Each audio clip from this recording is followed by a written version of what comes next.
बंधुओं, आज तो मैंने आपको वीरतापूर्ण कहानी जो है, मैं महिलाओं के ऊपर, औरतों को बोला हूँ जो छतरानी थी, जिन्होंने अपना बलिदान कर दिया अपने जीवन को। ऐसे अनेकों इतिहास में भरा पड़ा है जिसको हमारे इतिहास को मटियामेट कर दिया अंग्रेजों और मुसलमानों ने।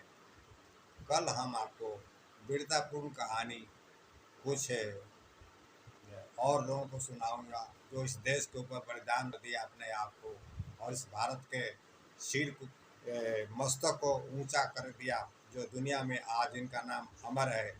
ऐसे लोगों को जीवन चरित्र के ऊपर कुछ प्रकाश में डालूंगा, जो मैं आज तो नहीं, अगले अगले चैप्टर में, अगले उसमें मैं आपको सुनाऊंगा। मैं थोड़ा प्रकाश डालूंगा। जय हिंद, जय भारत माता की जय।